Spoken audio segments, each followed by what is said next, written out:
les ambitions doivent tenir compte de nos compétences, de nos talents. Les ambitions doivent tenir compte de notre environnement, de beaucoup de paramètres. La société nous a mis tellement de barrières devant nous. On nous impose le mariage, même quand tu as tout ce qu'il te faut. Quand tu n'es pas marié, tu n'es pas vraiment considéré. J'ai rencontré plus difficile quand j'étais encore étudiante.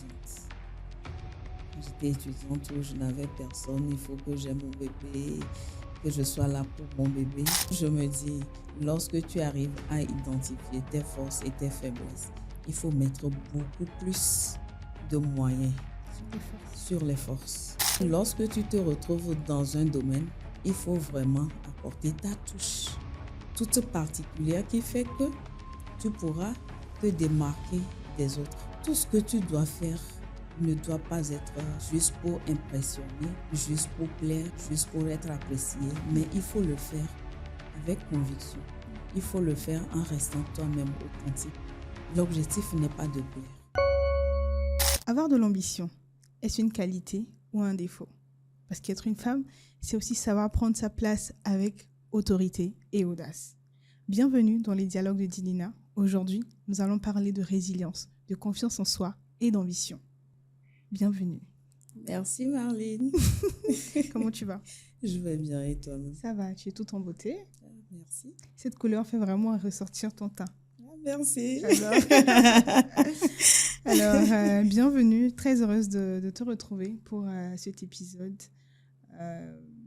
qui, je pense, sera très intéressant puisque nous allons parler de résilience, d'ambition et de confiance en soi. Et pour planter le décor, est-ce que tu penses qu'il y a forcément un lien entre les trois notions? Il y a forcément un lien. C'est parce qu'on a des ambitions qu'on fait tout ce qu'on peut pour les atteindre, pour les réaliser. Et lorsqu'on se bat pour réaliser ces ambitions, on doit s'armer de résilience. Et quand on est résilient, il faut prouver qu'on est capable. Et ça appelle la confiance en soi. Donc, je pense que ces trois notions sont étroitement liées. Et dis-moi pourquoi aujourd'hui, la résilience, c'est limite devenu un mot tendance. Mais pour toi, c'est quoi la résilience? La résilience, c'est cette force que l'on a à avancer malgré les obstacles qu'on a devant soi. Il faut vraiment tout faire pour pouvoir sourire lorsqu'on a vraiment envie d'abandonner. Même en larmes, il faut trouver la force et le courage en toi de pouvoir continuer. Très facile à dire.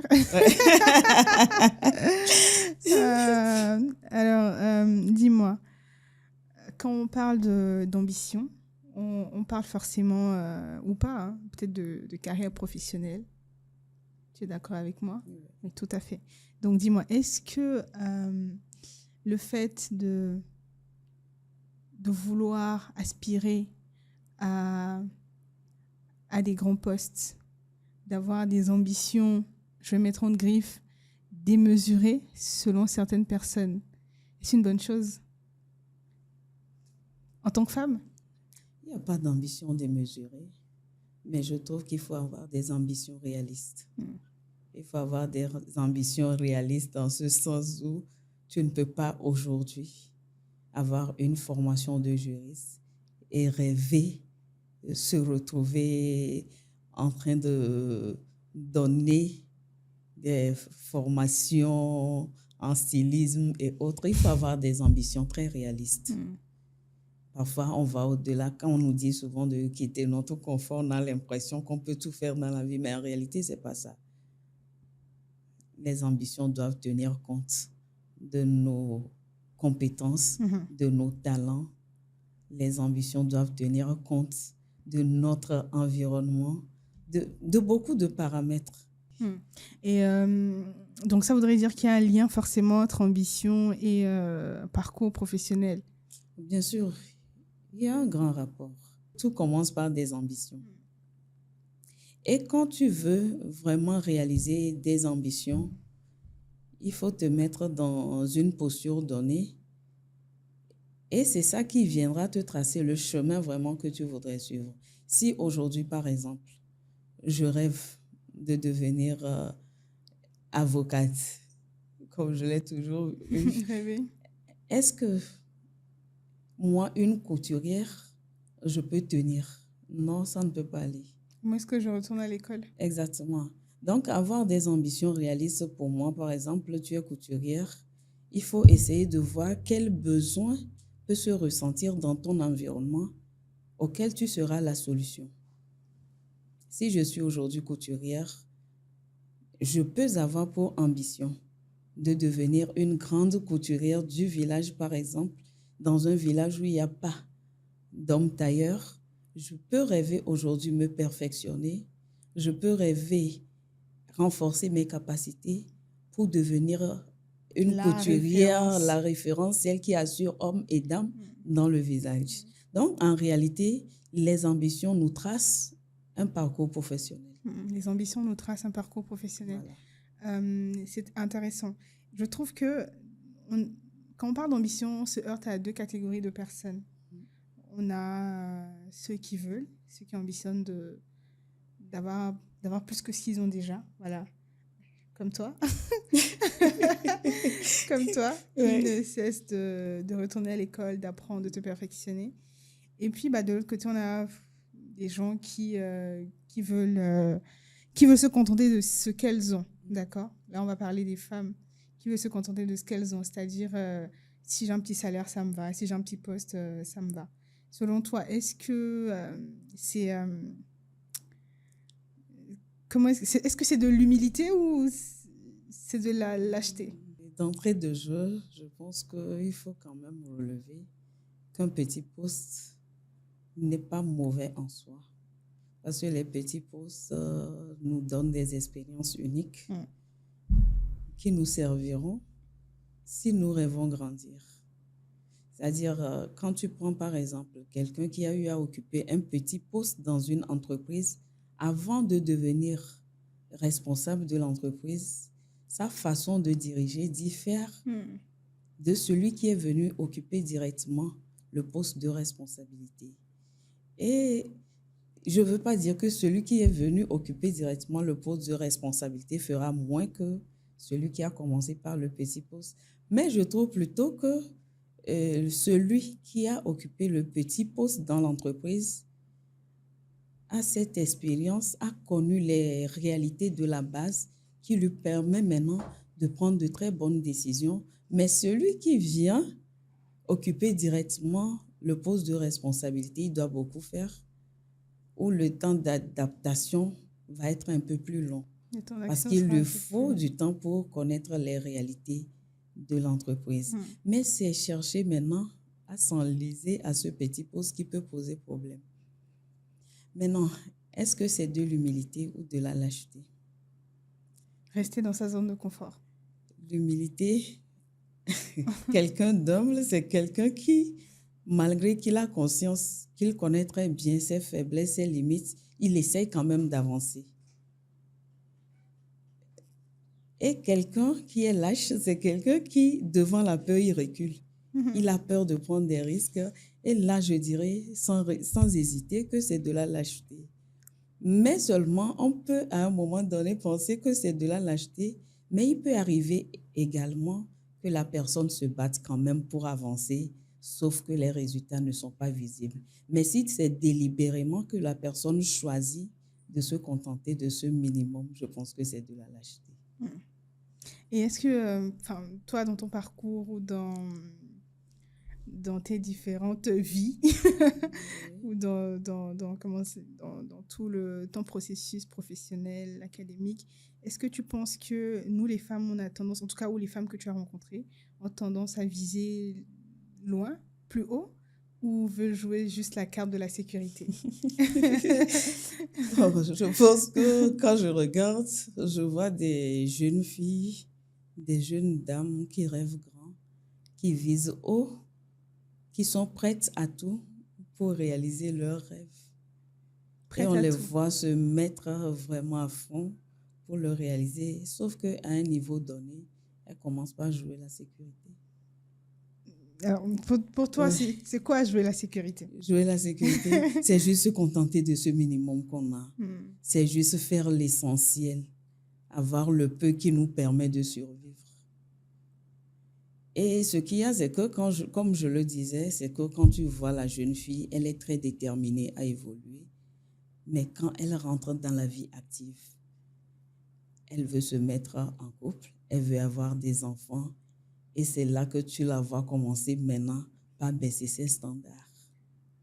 Ok, je pense qu'on tient quelque chose là. Ouais. Donc, est-ce que tu penses qu'à partir du moment où on aspire à fonder une vie de famille, à être plus posé, ça veut dire que c'est des choses qui nous retardent ou qui nous maintiennent dans le statu quo?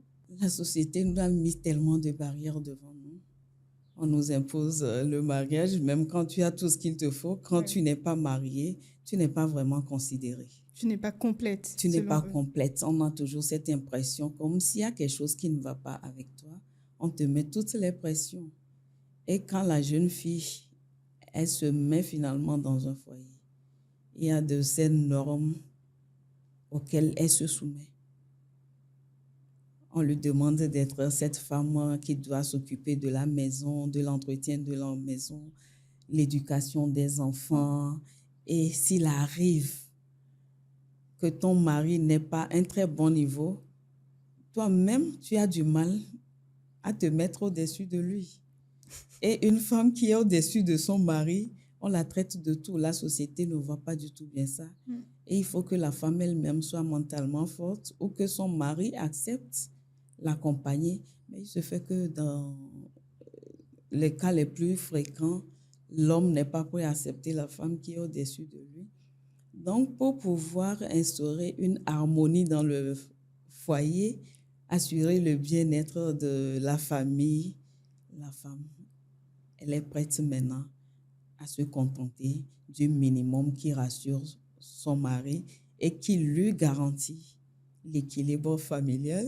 Et là, c'est comme ça qu'elle abandonne beaucoup de choses. Donc, je retiens que dans certains cas, on en arrive à sacrifier peut-être la carrière, les ambitions, juste pour pouvoir rentrer dans les cases que la société a construit pour nous en tant que femmes. Oui. C'est ça. Oui. Et il se fait que les femmes, parfois, je ne sais pas si c'est contagieux. Contagieux. Non, c'est vrai. Je ne sais pas si c'est contagieux, mais tu peux voir une femme qui arrive, peut-être même elle a un partenaire qui la soutient, mais quand elle arrive dans la vie active, elle fréquente d'autres femmes. On dirait qu'il y a quelque chose qui disparaît en elle. Alors, quand tu dis qu'elle fréquente d'autres femmes, tu veux parler des femmes qui sont professionnellement plus évoluées ou moins évoluées? Ses collègues. Ok. Donc, au même niveau. Oui, au même niveau. D'accord. Il y a quelque chose qui disparaît en elle. Tu vas L'ambition voir disparaît? peut-être, parfois elle arrive très tôt le matin. Elle arrive très tôt le matin. On dit l'heure, c'est à 7 heures. Déjà à 6h45, 6h50, elle est là. Et elle réalise qu'elle est toujours la première à arriver. Et un beau matin, madame aussi change de position. Elle commence par arriver même plus tard que les autres. Elle est là à 7h30, à 8h. Je me demandais si ce n'est pas contagieux. Je ne sais pas. Mais on rentre dans la tendance. On est arrivé, celle qu'on a trouvée, peut-être elle ne donne pas assez. Nous aussi, on essaye de nous conformer à celle qui était là, celle que nous sommes venus trouver. Et l'autre aspect, c'est que il y en a quand même plus anciennes qui ne savent pas vraiment soutenir ou accompagner leurs jeunes sœurs. Quand tu arrives, tu fais assez, on te dit, ah, tu n'as encore rien compris. Donc, ok, donc elles emmènent les nouvelles à faire vraiment le minimum. Exactement, le minimum, Oui, exactement. Tu vois, au lieu de leur faire voir que non, voilà, nous autres, nous sommes passés par ici, là, oui. C'est l'erreur que nous avions commise, nous sommes restés là. On leur dit plutôt, nous avions fait plus que toi. Ça n'a rien donné. Ça n'a rien donné. Donc, ça ne sert à rien de tu faire ne tout ce que comprendras pas, continue. Toi-même, tu verras les conséquences. C'est-à-dire, j'ai l'impression que les femmes font tout pour se tirer vers le bas. On a déjà tellement de barrières devant nous, Oui. mais nous ne nous soutenons pas. Là où je n'ai pas réussi, je ne veux pas voir également ma jeune sœur réussir. Il faut qu'elle échoue également comme moi. alors que nous sommes censés plutôt partager notre expérience avec les nouvelles venues, qu'elles autres prennent appui sur notre expérience pour ne pas commettre les erreurs que nous autres nous avions déjà commises. Mais on se tire plutôt vers l'erreur. Et on perdure dedans. Et du coup, on sacrifie les autres des générations qui viennent parce qu'on est en train de perpétuer quelque chose qui n'est pas forcément bien. Mais je reviens sur la question sur l'exemple que tu as donné tout à l'heure. Tu viens plutôt au boulot, après tu as remarqué que les autres ne viennent pas à l'heure, donc tu commences à faire comme elles. Est-ce que c'est une question de... Comment dire ? Est-ce que c'est une question de manque de confiance en soi ou de manque de confiance en ses compétences, en son potentiel ? Parce que si je sais, ou même manque de vision, si moi je sais où je vais, je sais que j'aspire à peut-être devenir directrice, je dis n'importe quoi. Donc j'essaie d'être assidue, de faire plus que ce qu'on me demande, d'accord ? C'est parce que je veux arriver quelque part. Et quand je me mets à me conformer dans les habitudes des autres qui ne sont pas forcément bien, est-ce que ça traduit quelque part que je n'ai pas assez confiance en moi, je n'ai pas une vision claire ou que je ne réalise pas le potentiel que j'ai?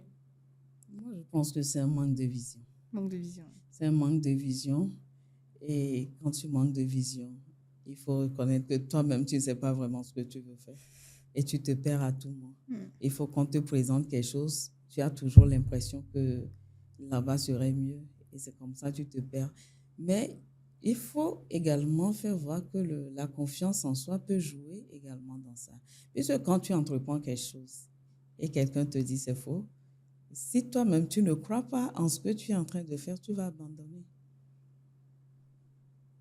Tu vas abandonner. Quand tu as une vision claire de ce que tu veux, tu as le potentiel qu'il faut et tu as confiance en ce que tu es en train de faire, je pense que tu peux tenir longtemps. Tu peux y arriver. Vision et aussi sacrifice. Parce que je pense qu'il n'y a rien de grand qui se fait sans sacrifice. Et quand on parle de réussite, généralement, on veut tout réussir. On veut tout réussir, on veut le meilleur pour nous. Mais quand on arrive au sacrifice, il y en a pas beaucoup qui tiennent. Ouais. C'est comme la fac de droit. Quand tu arrives en première année, vous êtes 2000. Ouais. Quand tu avances, quand vous arrivez en deuxième année, vous êtes 600, 700. En troisième année, vous êtes 300. Enfin bref, toi, quels sont les sacrifices que tu as dû faire pour... Les sacrifices, j'en ai fait énormément. Oui. Énormément. Je vais illustrer ça par mon parcours en master en marché public. Master en marché public, j'ai failli abandonner. J'ai failli abandonner parce qu'à un moment donné, j'avais l'impression comme si ma tête allait exploser. C'était en 2016-17. C'était à l'Institut supérieur de droit et d'interprétariat. Je me suis inscrite alors que je venais d'être chef de division. Ça faisait 2 ans que j'étais chef de division. Avec toute cette responsabilité, je me suis inscrite pour faire un master. Le cours, c'est à partir de 18h. Disons de 18h à 21h. Comment m'arranger pour assumer tout, le boulot, la famille, les cours, c'était compliqué. Maintenant, qu'est-ce que je faisais? Déjà, à 4h, je suis debout. Je prépare le petit déjeuner, je prépare les enfants pour l'école, tout. Et je pars pour le boulot. Quand je vais au service, la pause, c'est de 12h30 à 14h30. À 12h30, je quitte. Je vais directement à la maison pour préparer le dîner. Parce que le cours commence à 18h, c'est parti pour 21h. Je prépare le dîner, j'apprête la table, tout, et je retourne au service. Quand je finis le service à 17h30, je dois me rendre maintenant au cours. Je suis le cours jusqu'à 21h. Il y a des enseignants cléments qui peuvent nous laisser même à 20h30 et je rentre. Quand je rentre, c'est pour m'assurer que les enfants ont mangé, ils sont bien, tout, je les installe, ils se couchent. Et je ne me couchais jamais avant 23h. Jamais. Et à 4 heures, je dois être encore debout. Donc, j'ai dû sacrifier beaucoup de choses. Mes petits plaisirs, les amitiés, la famille même se plaignait pour me voir, c'était difficile. Donc, c'est tout un sacrifice. Même le sommeil, je n'avais pas vraiment un sommeil de qualité. Parce que si j'arrive vraiment à dormir la nuit, c'est 5 heures de temps. Donc, ça demande beaucoup. Beaucoup. À un moment donné, j'avais envie d'abandonner. Mais quand je vois le parcours que j'ai déjà eu à faire, je me dis non, il faut que j'aille jusqu'au bout. Et je n'étais pas prête à abandonner mes ambitions là où je suis arrivée. Voilà. Donc, c'était tellement difficile. Il y a beaucoup de choses auxquelles tu dois renoncer si tu veux vraiment y arriver. Et je me demande, qu'est-ce qui te pousse à retourner en master alors que tu as déjà, alors que tu avais à cette période déjà un poste de chef de division?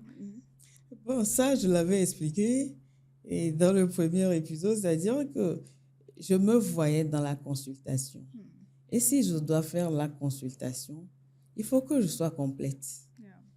Puisque la consultation englobe tout pratiquement. Donc, je ne peux pas être dans la consultation, quelqu'un va venir me trouver pour un montage de dossier, marché public et autres. Je vais lui dire, je ne m'y connais pas. Il fallait que je le fasse.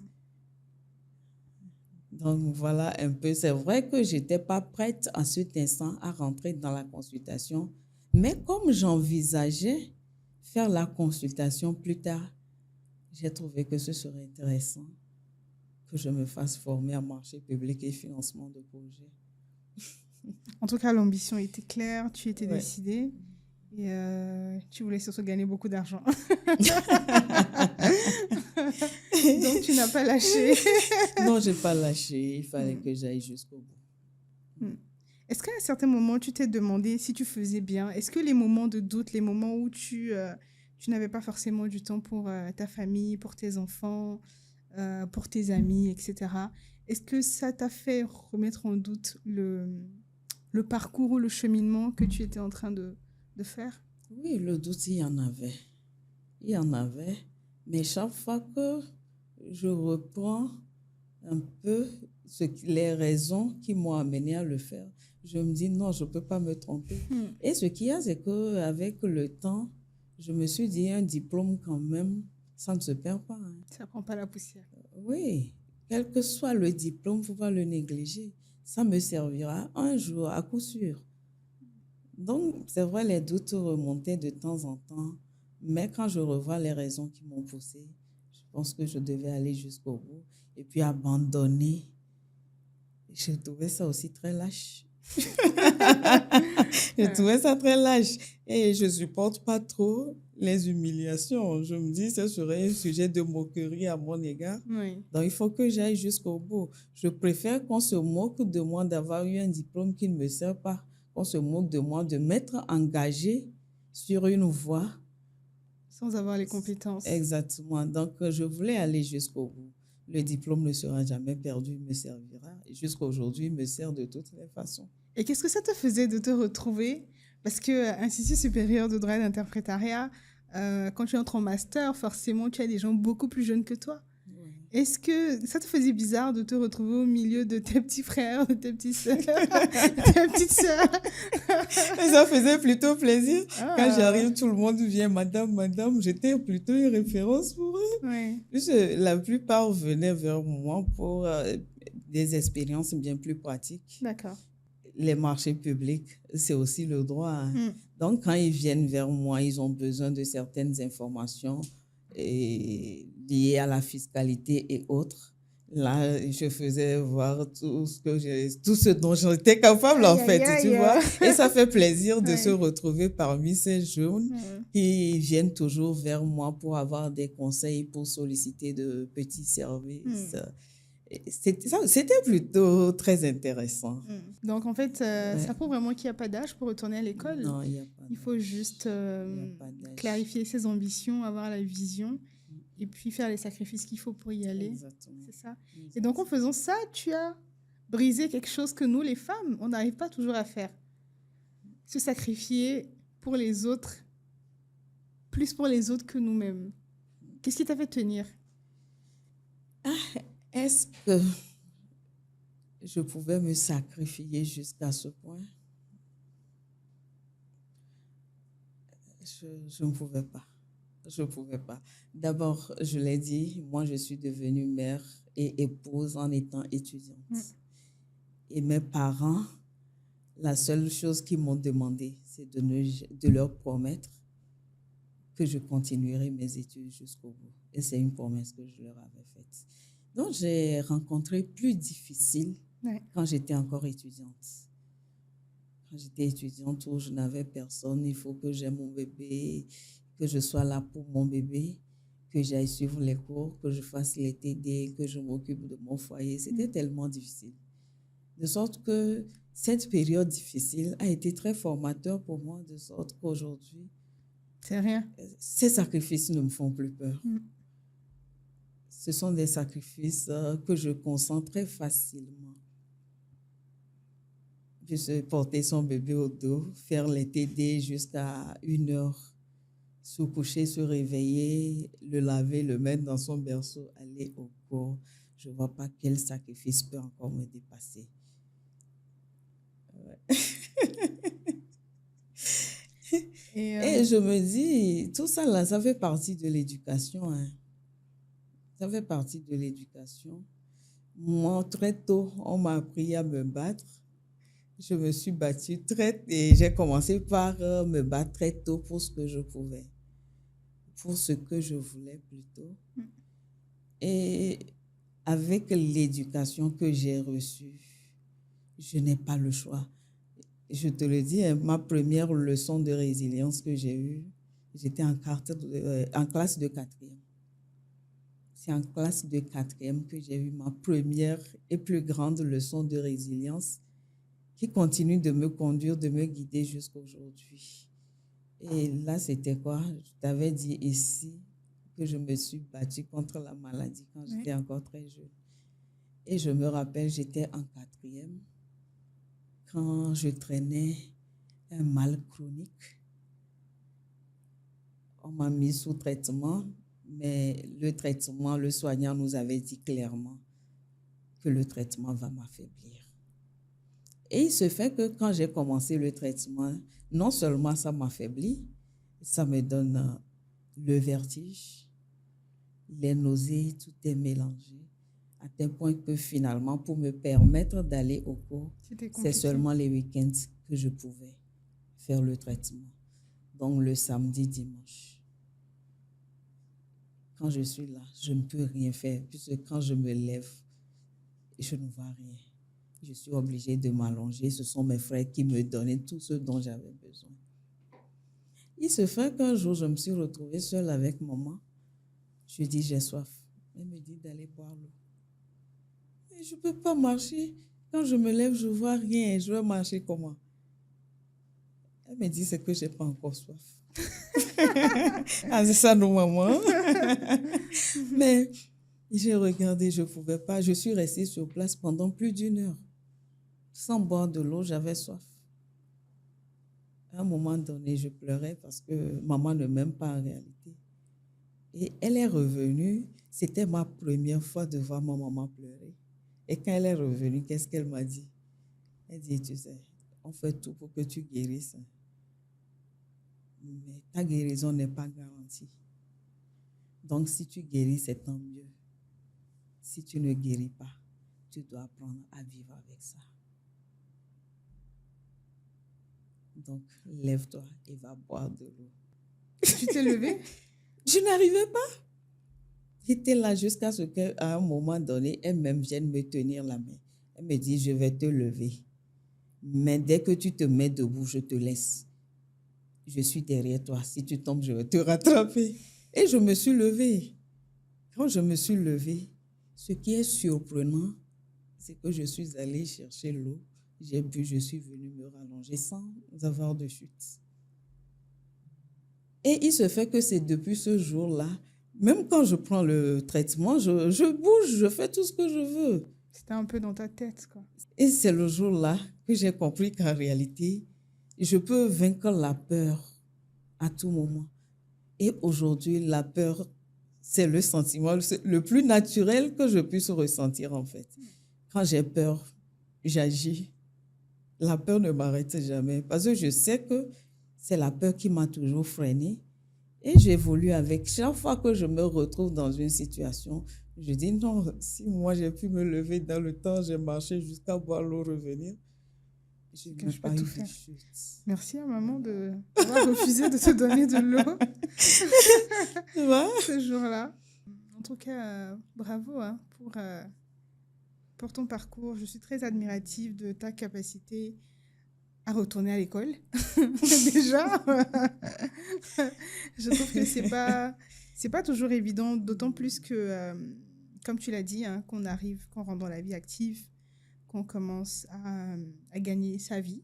Peut-être que c'est pas encore comme on veut, mais c'est pas toujours évident parce que même si ce n'est pas forcément voulu, le quotidien, les responsabilités peuvent faire qu'on rentre rapidement dans une vie très routinière et on n'a pas le recul de se dire ah ok, je peux toujours continuer à me perfectionner, à aller apprendre. Donc franchement ça, pour ça tu as toute mon admiration.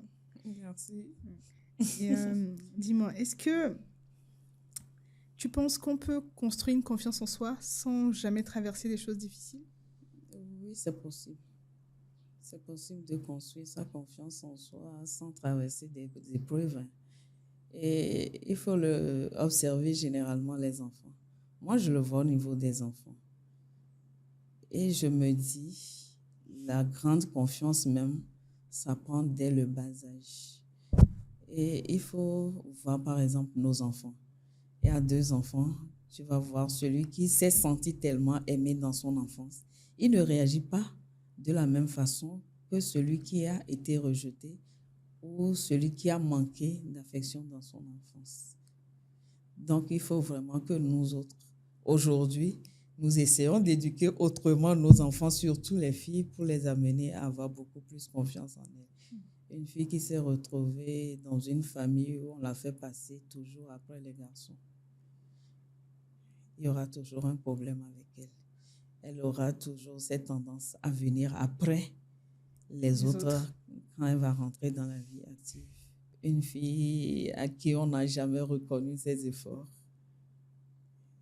c'est une fille qui aura toujours du mal à se tenir devant les autres. Et il y a également cet aspect où nos mamans, nous les mamans, nous savons vraiment dévaloriser nos enfants.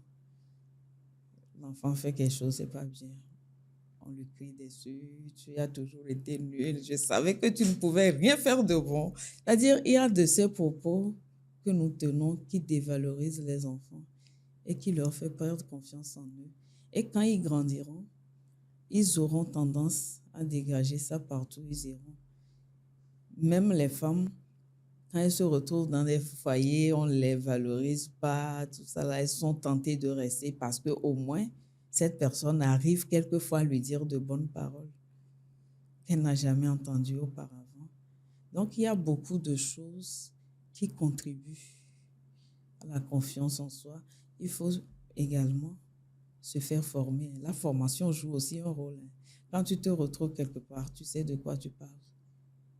Difficilement, on peut faire tomber ta confiance. Mais quand tu te retrouves, tu tâtonnes, tout à l'heure, on peut te déstabiliser. Donc, la formation a également sa place dans la confiance que nous dégageons. La dernière fois, nous avons parlé de l'apparence physique. Ah oui. L'apparence physique qui joue également son rôle. C'est-à-dire, c'est un tout en fait. C'est un tout, donc tout commence depuis l'enfance jusqu'à l'âge adulte. Il faut que la personne arrive elle-même à construire sa confiance qu'on ne peut pas faire tomber facilement. Est-ce que tu penses qu'on peut être très, très ambitieuse, être épanouie, tout ce que tu veux, et qu'il y ait quand même des choses qui puissent tuer notre confiance en soi? Parce que j'estime que la confiance en soi, c'est pas un long fleuve tranquille. Pour moi, c'est plutôt comme les montagnes russes. Il y a forcément des jours où on est au top de la confiance en soi. on connaît, on est compétente, on se présente bien, on a confiance en nous. Mais il y a des moments où ta confiance en toi peut être au plus À bas. terre, Quoi. ouais. Oui, c'est ça. La confiance, moi je pense que c'est vrai qu'il y a beaucoup de choses qui peuvent vraiment nous faire perdre confiance en nous. Mais je trouve que l'élément le plus important, c'est la peur. C'est la peur qui nous déstabilise totalement. C'est la peur qui fait vraiment perdre confiance. La peur des jugements, la peur de changement. Il y a aussi ça. On a tellement peur du changement qu'on préfère vraiment rester dans son confort. Il y a la peur d'échouer. Quand cette peur commence par t'animer, tout à l'heure, tu vas perdre ta confiance. Donc, il faut juste trouver le moyen de surmonter cette peur. Il faut vraiment trouver un moyen pour surmonter cette peur. Et moi, le moyen que j'ai trouvé, c'est plutôt rire de cette peur. Sérieusement, il faut rire de... Moi, je ris de cette peur. Parce que la peur, j'en ai tellement affronté, qu'aujourd'hui, quand je veux faire quelque chose, il n'y a pas de peur. C'est comme si c'est pas normal, en fait. C'est pas normal. L'absence de peur me fait peur, en fait. Non, je pense que lorsque tu arrives à dominer ta peur, ta confiance va tenir pendant longtemps. Donc, la clé, c'est de dominer la peur. La peur, c'est surtout ça. Et au quotidien, quels sont les tips que tu pourrais partager, toi qui est passé par tant d'embûches, toi qui travailles dans un milieu très masculin, si on le dit comme ça. Tu as forcément dû te heurter à des situations qui t'ont profondément fait peur ou qui ont nourri ta peur tout simplement. Comment tu fais au quotidien, à part en rire? Quels sont tes tips pratiques pour y aller, même quand on a peur? Oui. Moi, personnellement, j'arrive à accepter facilement mes faiblesses.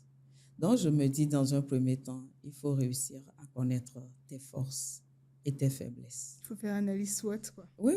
Il faut cette introspection qui te permet au moins de connaître tes forces. Et souvent, on nous dit de travailler sur les faiblesses. Là. Je me dis, c'est en travaillant sur tes faiblesses ou sur mes faiblesses que je perds plutôt du temps. Parce qu'il y a des choses que je ne peux pas contrôler. Il y a des choses que je ne peux pas supprimer. Il y a des choses qui sont en moi, j'aurais du mal à m'en débarrasser. Donc, je me dis, lorsque tu arrives à identifier tes forces et tes faiblesses, il faut mettre beaucoup plus de moyens sur les forces. Parce que c'est sur ces forces que tu peux vraiment t'améliorer. Et lorsque tu te retrouves dans un domaine, il faut vraiment apporter ta touche toute particulière qui fait que tu pourras te démarquer des autres. Sinon, ce que tu fais, tout le monde le fait. Si tu ne peux pas le faire mieux que tous les autres, il faut au moins apporter ta touche particulière qui fera que toi, tu seras mieux remarqué. Et maintenant, après tout ça, il faut que toi-même, tu arrives à t'illustrer comme toi-même. Et quand je dis, il faut que tu arrives à t'illustrer comme toi-même, c'est que tout ce que tu dois faire ne doit pas être juste pour impressionner, juste pour plaire, juste pour être apprécié, mais il faut le faire avec conviction. Il faut le faire en restant toi-même authentique. L'objectif n'est pas de plaire. L'objectif, c'est d'être sûr, d'être fier de ce que tu es en train de faire. Et si on est motivé, on est discipliné, on travaille les forces, on oublie un peu les faiblesses, mais que les résultats tardent à venir. Comment on fait pour entretenir sa motivation? La motivation ne sera jamais éternelle. Hein. Elle est très éphémère. La motivation, elle est très éphémère. Mais je pense qu'à ce niveau, il faut cultiver plutôt des habitudes qui vont t'aider à continuer quand bien même la motivation n'y est plus. Il faut cultiver des habitudes. Moi, par exemple, quand moi, je veux commencer un projet, il faut que j'ai vraiment le projet, que je le décrive en détail. Et ce projet, maintenant, je le décline en actions. OK. Voilà. Et les actions doivent être tellement claires et précises avec des échéances que je dois respecter. Même si je n'arrive pas à respecter ces échéances, il faut quand même que j'arrive à faire quelque chose chaque jour. Donc, voilà. objectif SMART déjà. Oui, oui. Les séquencer et poser des petites actions tous les jours. Tous les jours. C'est ça. C'est-à-dire qu'il y a des choses que nous faisons, on a l'impression, ce n'est pas les autres, les résultats qui nous découragent. C'est nous-mêmes, à un moment donné, on n'a plus vraiment, on perd de vue les objectifs que nous nous sommes fixés. Et on ne continue plus. Exactement, on ne continue plus. On perd de vue les objectifs. Tantôt, on veut arriver à Vaughan. Le lendemain, on veut aller à Cara, alors qu'on n'est pas encore à Vaughan. Donc, on perd de vue les objectifs qu'on poursuivait quand on a démarré le projet. Donc, il faut de temps en temps revenir sur ces objectifs. Il faut essayer de temps en temps voir le niveau auquel on est parvenu. Et il faut également reconnaître les efforts qu'on a mis pour arriver là où on est. Même si on n'achève pas le projet, moi, il m'arrive parfois de me réjouir quand bien même j'ai échoué. J'ai échoué, mais je m'en réjouis parce que je revois un peu l'effort que j'ai dû consentir pour arriver là-bas. Et ce qu'il y a, c'est que ça me permet quand même de revoir tous les contours et réaliser là où je n'ai pas tenu pour pouvoir mieux faire la prochaine fois. Et quand on arrive quand même à considérer nos échecs en ce sens, on arrive toujours à avancer. Et dans la gratitude pour les pas qu'on pose. Sinon, il y en a qui peuvent échouer dans un projet sans savoir vraiment ce qui les a fait échouer. Et quand tu ne sais pas ce qui t'a fait échouer, c'est difficile que tu réussisses la prochaine fois. Donc, quand tu échoues sur un projet, il faut reprendre le projet, tu le revois là où tu dois améliorer ce qui n'a pas marché. Il faut toujours reprendre là où tu as échoué et tu verras que tu peux avancer. Mais s'il faut toujours classer les projets, ça n'a pas marché, tu n'y arriveras jamais. Parce qu'à coup sûr, tu ne sauras jamais ce qui t'a fait échouer, ce que tu dois améliorer, tu ne le sauras pas. Donc, il faut toujours revenir sur ce pas voir ce qui n'a pas marché, ce qu'il faut améliorer avant de continuer. Dernier mot sur la résilience, l'ambition, la confiance en soi. La résilience, c'est notre quotidien. Et comme je l'avais dit, il faut toujours s'aimer. Il faut aimer ce qu'on veut faire. Il faut toujours créer des opportunités à partir des échecs qu'on a connus. Et souvent, il faut être réaliste dans ce qu'on veut faire, sinon ta résilience ne sera également qu'une autre fatigue. Et tu iras d'échec en échec. Tu auras l'impression comme si rien ne marche. Mais en réalité, toi-même, tu n'es pas capable de faire ce que tu te donnes comme objectif. Il faut être vraiment réaliste dans ces objectifs. Et c'est ce réalisme qui te donne confiance en ce que tu es en train d'entreprendre. Parce que si ce n'est pas réaliste, tu seras la première personne à le réaliser. Et toi-même, tu considéreras ça comme un rêve de plus que tu as eu et que tu ne pourras jamais assurer. Donc, quand tu entreprends quelque chose, moi, je le dis, il ne faut pas juste rester dans l'action. Il faut avant toute chose, avant même de s'engager, réfléchir, trouver des failles.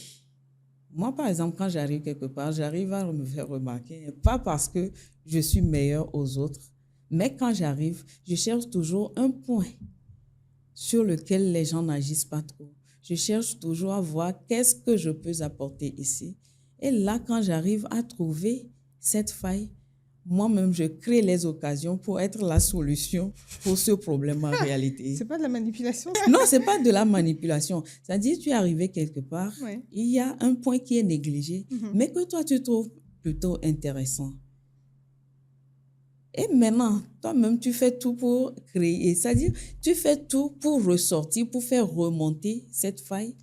Et tu te positionnes comme la solution à cette faille, en fait. Voilà, c'est beaucoup plus stratégique que manipulation. OK. Ouais. Et sur la confiance en soi? Un dernier mot? La confiance en soi. J'ai confiance en moi parce que je crois en ce que je fais. Et aujourd'hui, je pense que c'est ce que les femmes doivent également se dire. Il ne faut pas attendre que quelqu'un te dise que tu es bon. Quand tu es bon, toi-même, tu le sais. Quand tu es bon, tu le sais. Tu n'as pas besoin que quelqu'un te le dise. Donc, il faut vraiment que les femmes arrivent à croire en elles pour pouvoir avancer. Et il faut arrêter d'étouffer nos jeunes sœurs, nos filles, qui ont vraiment besoin de notre expérience. Ça, tu le dis très souvent. Oui, je le dis très souvent. À chaque épisode. Je le dis très souvent parce que aujourd'hui, je ne dirais pas que j'ai accusé un retard, mais j'ai manqué de faire beaucoup de choses parce qu'il y a des femmes qui m'ont fait croire que je ne pouvais pas, qui m'ont fait croire que je subirais le même sort qu'elles, qui m'ont fait croire que ce que je suis en train de faire, elles en ont fait plus. Mais rien, ça n'a rien donné. Et elles ne font que partager de mauvaises expériences avec leurs jeunes sœurs, leurs filles, pour les ralentir. Et ça, moi, je dirais toujours, il ne faut pas attendre que quelqu'un te dise ce que tu dois faire ou ce que tu sais faire. Quand tu sais faire quelque chose, toi-même, tu le sens. Et c'est à toi-même de mettre ça en exergue pour que tout le monde puisse vraiment le voir. Et envers les jeunes filles, message? Envers les jeunes filles. Les jeunes filles particulièrement, moi, je leur dirais, par rapport à leurs rêves, elles n'ont qu'à bien choisir leur entourage et surtout leur partenaire de vie. Parce que quand c'est ton partenaire qui veut te pousser en avant, il le fera tellement bien. Mais quand c'est lui qui veut te bloquer, il va te bloquer. Tellement bien aussi. Oui, tellement bien, tellement bien. Parce que si tu te mets aujourd'hui en couple avec un homme, rassure-toi que même si tu arrives à le dépasser, il est prêt à l'accepter. Parce que l'homme africain, particulièrement le Togolais, a tendance à voir la femme qui réussit plus que son mari comme un problème. Le monsieur lui-même peut ne pas trouver de problème, mais les autres trouveront toujours problème. Mais si c'est lui qui ne trouve pas de problème, si c'est lui qui ne trouve pas de problème, c'est tant mieux. Là, il peut te soutenir, mais il faut reconnaître qu'un partenaire toxique te rend la vie toxique. Tu ne pourras rien faire. À un moment donné, tu es obligé de revenir à lui et te soumettre totalement à ses désirs. Malheureusement, c'est ce qu'on nous a appris, c'est ce qu'on nous a enseigné. Et il faut reconnaître que quand tu te retrouves dans cette situation, même si tu es têtu, ça t'affaiblit psychologiquement. Tu ne peux pas avancer. Donc, bien choisir son entourage, surtout son partenaire de vie. Surtout son partenaire. C'est sur ces mots qu'on va clore cet épisode. Hâte de te retrouver la prochaine fois. Merci Marlene.